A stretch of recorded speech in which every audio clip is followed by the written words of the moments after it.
Boa noite, tudo bem com vocês? Mais uma vez estamos aqui, né? Nessa nossa aula hoje vai ser um tema mais tranquilo, né? A gente vai abordar alguns aspectos de processos históricos da evolução humana, né? Como a inteligência, a aprendizagem, a linguagem. A gente vai tentar, né, chegar desde os primórdios até a atualidade, né, de como se deu esse processo, né, que a gente sabe que foi um processo gradual, não foi da noite para o dia que o ser humano acordou e falou, hoje eu vou construir um iPhone. Não, não foi assim. Então a gente vai tentar compreender melhor todo esse procedimento, né? A inteligência humana, né? Eu coloquei uma frase aqui para vocês, uma frase de impacto, né? Que ela não é um processo mental único, né? Mas sim uma combinação de muitos processos mentais dirigido à adaptação efetiva do ambiente. Vamos supor, o ambiente exige ali que a pessoa tem que caçar, ele para ele caçar, ele vai precisar de uma lâmina mais afiada. Então ele vai tentar construir aquilo. Então a partir daquilo a inteligência humana ela vai começar a surgir, né? A partir da necessidade do ambiente, da adaptação, né? Que hoje em dia é um dos temas mais fascinantes assim, né, da ciência, de como surgiu a inteligência humana, né, ao longo da evolução do ser humano, né? Até chegar ao ser humano moderno, né? Dos hominídeos, no caso, né? Por que que a inteligência humana, né, é um tema fascinante? Justamente porque ela nos dá a chave, né, para entender a gente mesmo. Então, a inteligência humana, ela nos dá um entendimento, né, sobre nós mesmos. E de como a seleção natural, né, como a gente viu nas outras aulas, foi capaz de produzir tamanha maravilha, né, turma? Como o cérebro humano, né, e suas capacidades de entender de entender sobre si e de entender o mundo ao redor, né? E além disso, né, a gente pode perceber que a inteligência humana ela vai fornecer uma explicação sobre a natureza, né, sobre a nossa também singularidade no reino animal, né, e por que a gente é assim hoje. Então, vocês percebem que a inteligência humana ela aborda um leque enorme, uma gama enorme de coisas, né, sobre como a gente vai entender, sobre como a gente surgiu, sobre tudo, né? De fato, é algo a ser considerável, né? É algo bastante importante aí na nossa vida. E também, ainda, a gente pode considerar como um mistério, né? Porque a gente não vê em nenhum registro paleontológico, né? Como surgiu a inteligência humana. A gente vê como surgiu os ossos, né? Os dentes, porque a gente consegue estudar os fósseis daquilo, né? Porém, a evidência da inteligência humana não tá nisso daí. Então, é muito difícil a gente conseguir chegar nessa origem, né? A gente consegue observar, assim, o tamanho da capacidade craniana, né? O tamanho da capacidade dos seres humanos de construir coisa, né? Fabricar ferramenta, uso do fogo, por exemplo, né? Cozimento de alimentos, que foi um avanço gigantesco, né? O avanço da arte, por exemplo, o enterro dos mortos, né? A gente pode considerar aí uma inteligência humana, porque até então, quando você não enterrava, eles não sabiam que teria tal doença. E a partir de enterrar desse procedimento, né, que também é algo cultural, né, do enterro dos mortos, tem países na África, assim, que não enterram os seus mortos. Então, opa, e também a gente pode pensar aqui outras coisas, né? Como eu disse para vocês, o cozimento dos alimentos. Isso aí foi um avanço muito grande, assim, tanto para o ser humano como para a saúde dele mesmo em si, sabe? Porque conforme eles iam cozinhando os alimentos, iam matando os micro-organismos que estavam ali presentes, e com isso aumentava também o tempo de vida, né, dos seres humanos. E a gente tem que sempre associar que o aparecimento aí da inteligência, ela vai vir junto com a linguagem, né? Porque você tem que entrelaçar os dois, um tá junto com o outro. E isso é um passo, como a gente pode ver, espetacular, né, para a evolução animal. Primeiro ela vai aparecer, né, em primatas, né? E mas poderia também ser desenvolvida em outros mamíferos mais avançados, como por exemplo os golfinhos. Mas por que que ela se desenvolveu em primatas e não em outros gêneros de animais, né? A gente tem que pensar nisso, porque provavelmente, né, a gente tem que pensar na instabilidade de ambiente terrestre, né? O ambiente marinho ali, ele é mais estável, né? O ambiente terrestre é um ambiente muito mais instável, ele passa por, por várias mudanças, né? Por várias modificações, então quando a gente compara com o ambiente aquático, o ambiente terrestre ele é muito mais incerto, né? De sobrevivência. Então, certamente, essa série de mudanças dramáticas no clima africano, por exemplo, fez com que houvesse, né, a necessidade dos seres se comunicarem e terem também essa necessidade de se adaptar ao ambiente ali presente, né? Então, para mais ou menos a gente entender aí como base, né? E esse passo também a gente tem que pensar que foi evolucionário, né? Porque ele deu origem a um ciclo muito mais rápido de evolução cultural, né? Porque o surgimento, por exemplo, da linguagem trouxe também o desenvolvimento posterior do cérebro. A gente pode pensar aí no sucesso reprodutivo, nas chances de sobrevivência do organismo, né? Porque com o cérebro mais envolvido, a capacidade de linguagem mais desenvolvida, eles teriam uma chance de sobrevivência muito maior e uma alta capacidade também de se adaptar e de aprendizagem também, né? Então, muito importante aí. É uma questão muito importante aí para a gente pensar. E daí eu questiono aí com vocês, né, que essa inteligência aí, ela estaria presente só na gente, só nos seres humanos? A gente tem que pensar que não, né, gente? Porque a inteligência humana, ela é composta de inúmeras funções neurais, né, que elas operam cooperativamente, né, e porém em outros seres, em outros organismos também possuem. Como, por exemplo, a gente pode citar os primatas, né? A visão colorida, né? Altamente sofisticada, reconhecimento e uso de símbolos, coisas abstratas, né? Memória. Então, a inteligência, ela não está presente só nos seres humanos, ela está presente em outros seres também. Presente em outros mamíferos, né? E tais como, né? A gente compartilha o mesmo ancestral, né? Para isso, agora a gente vai entrar agora no desenvolvimento da linguagem, turma. Aqui eu coloquei três frases aqui que eu encontrei de uma reportagem da BBC que pergunta, né? Na reportagem fala de quando e por que os humanos começaram a falar, né? E só os seres humanos usam a linguagem verbal, é algo que nos torna único entre todos os animais. Então só a gente vai usar essa fala, né? A linguagem verbal, né? E a última frase aqui, né, que a língua é uma das complexas características que nos tornam humanos, né? Então, a língua, o desenvolvimento da linguagem é algo ímpar, né? É algo único a gente.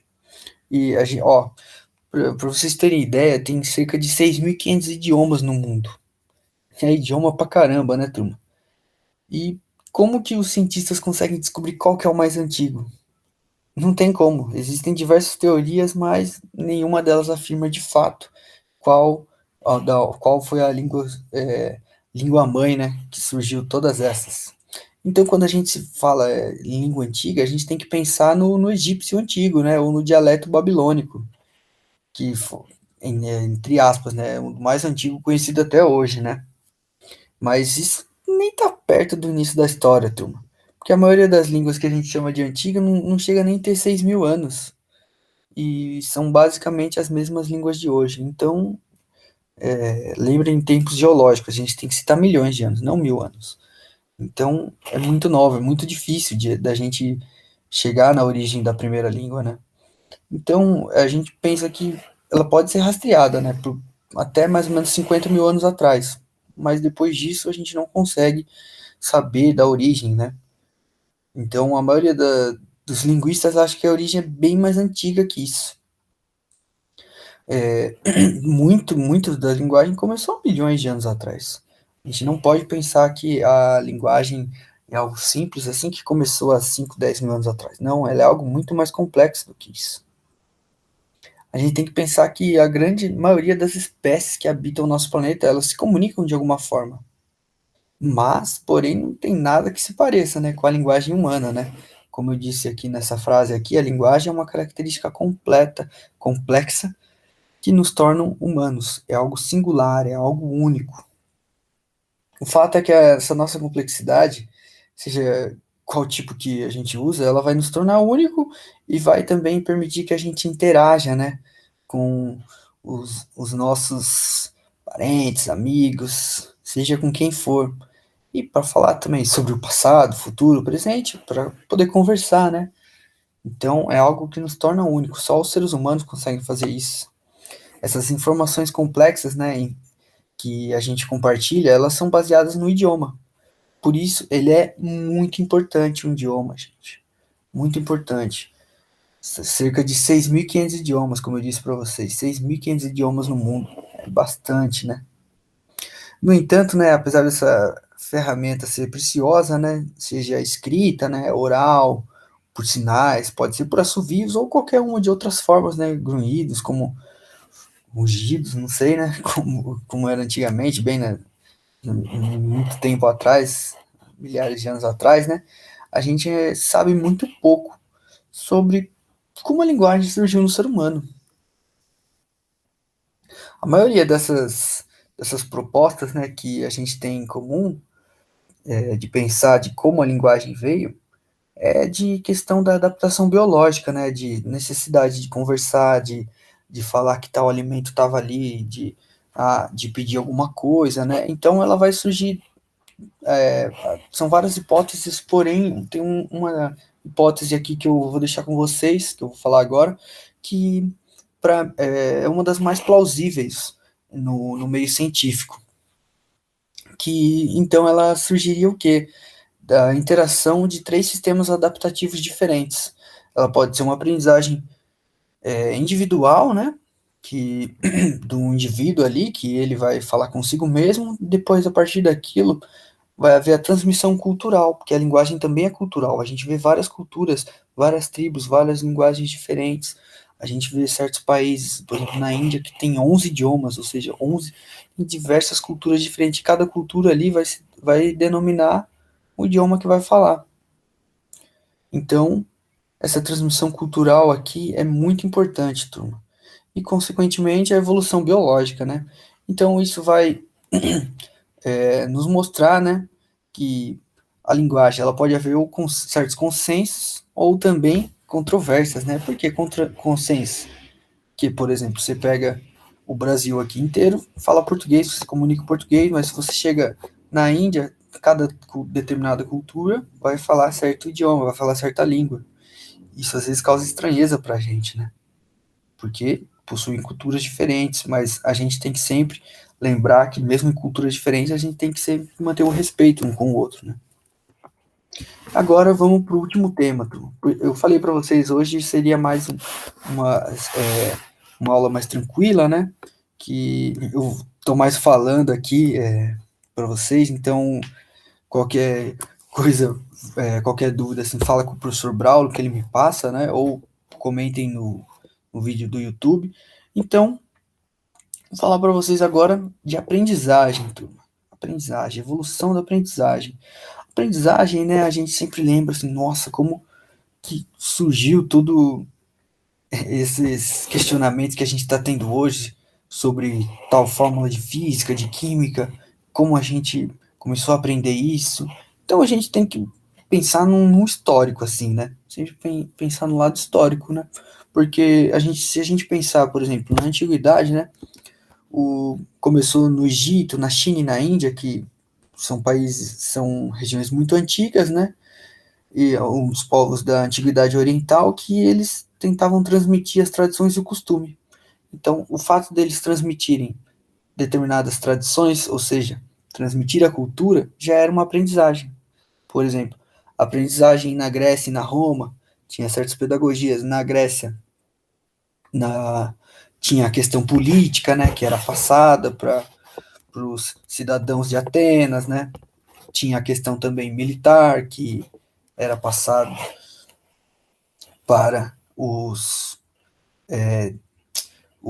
a questão militar era na Grécia também, os espartanos, né? Desculpa, então, tinha Esparta e Atenas, né? Atenas era a, a mãe que pensava na inteligência, né? E que também pensava politicamente e também fazia a questão do ócio produtivo, né? Os maiores filósofos vieram de lá, de Atenas, enquanto que na, na outra parte da Grécia, que é Esparta, pensava no militarismo, né? O militarismo era o forte, não tinha tanto essa questão do ócio produtivo. E, enfim, foi só um parênteses aí. E daí, voltando ao histórico sobre a aprendizagem, isso na antiguidade, né? Já na Idade Média, a aprendizagem e o ensino, né? Ele passa a ser determinado pela religião, porque a igreja vai comandar a Idade Média, a igreja vai ser o Estado da época. Então, a gente tem que pensar nessa época aí, a igreja mandava no mundo. Então, a religião, o latim, era ensinado pelos padres, né? E apenas a nobreza que aprendia, né? Havia também a questão do ensino de exclusão, porque apenas os nobres e os padres, o clero, que participavam desse aprendizado, né? O resto dos camponeses ficavam de fora. E daí depois, no fim desse período, né, da Idade Média, que durou até mais ou menos próximo à Revolução Francesa, perto de 1700 e pouquinho, né? Então, já no século XVI, as teorias de ensino-aprendizagem continuaram a seguir seu rumo natural, graças às alterações que ocorreram com a implementação do humanismo e da reforma. Aquelas reformas que tiveram, por exemplo, com Martinho Lutero, humanismo na época do Renascimento, né? Na época de Leonardo da Vinci, e também na Revolução Francesa, com a ascensão da burguesia, queda da Bastilha e na época cortaram até guilhotinaram, né, o rei da época, que foi um símbolo mesmo de queda do Estado, né? Que antigamente, nessa época, na Idade Média, o Estado e a Igreja quem eram os donos das terras. Por mais que você trabalhasse, você não conseguiria ter aqui. A terra era do Estado, era da Igreja, o ensino era da Igreja. Então, havia bastante exclusão com o resto do povo. E a partir disso, da ascensão do humanismo e dessas reformas, e também da Revolução Francesa, a aprendizagem começou a tornar-se um pouco mais democrática, né? Não tanto quanto hoje, assim, mas começou a ser mais disseminada entre os povos. Aqui tem uma frase aqui de aprendizagem que é do Vygotsky, que é um pensador mais atual, né? Um teórico que falava que a aprendizagem é uma modificação do comportamento do indivíduo a partir das experiências vividas, geralmente mediadas pelo outro. Então, é a partir daqui do século XX, né, que essa aprendizagem aqui vai centrar nas evidências científicas, né, sobre certos processos universais. E esses processos universais, eles vão partir do princípio que vão explicar as causas e funcionamentos, né, e sempre enfatizando, gente, uma metodologia. E essa metodologia, ela vai tentar ajustar o comportamento de todos os organismos num sistema unificado de leis. Ou seja, a gente vai ter a escola, todo mundo vai ter aquele ensino, esse determinado ensino vai ser passado para todo mundo. Então, como eu posso dizer, esse ensino, como ele vai ser passado a todos, vai ser democrático, porém, muitas vezes ele não vai ser crítico. Então, muitas vezes há esse questionamento da aprendizagem hoje em dia, atual, porque certo poder do conhecimento não está no resto da sociedade. Fica apenas em uma pequena parcela. E assim acredita-se, né, que frequentemente essa aprendizagem ela vai ocorrer sempre por condicionamento. E tal como, por exemplo, um experimento que foi do Skinner, que ele falava que ele colocou ratos numa gaiola e daí quando o rato batia em certa parte da gaiola, caía comida. E ele entendeu que batendo em certa parte da gaiola, caía comida. Então ele estava condicionado àquilo. Então, isso era mais ou menos a aprendizagem, né, do século XX. Já na atualidade, né, a partir de 1930, tiveram outras percepções de aprendizagem, vai estudar melhor certas análises psicológicas, certas teorias cognitivas vão ser mais apresentadas. A gente pode citar também o Piaget, que é um teórico da época, que ele vai impulsionar essa teoria cognitiva. Cognitiva é essa teoria de você, essa questão de você aprender, né? O que seria esse desenvolvimento cognitivo? Ele vai dividir em 4 estágios diferentes. O estágio sensomotor, que é onde você aprender, o pré-operacional, que é como você vai aprender aquilo, e operacional concreto e formal. Isso que eu falei agora, essa última parte que eu falei do Piaget, não é mais um parênteses aqui para vocês, não é tão importante, não é algo que, vamos supor, cair no vestibular agora, mas essa aula foi mais ou menos isso, foi essa questão da gente conversar aqui sobre a evolução humana, sobre os 3 pilares aí, sobre o desenvolvimento da linguagem, da inteligência e da aprendizagem. Eu vou deixar também algumas questõezinhas para vocês aqui nos comentários. Qualquer dúvida vocês podem falar com o professor Braulio e daí ele passa para mim. E no mais é isso. Muito obrigado, turma. Abraços.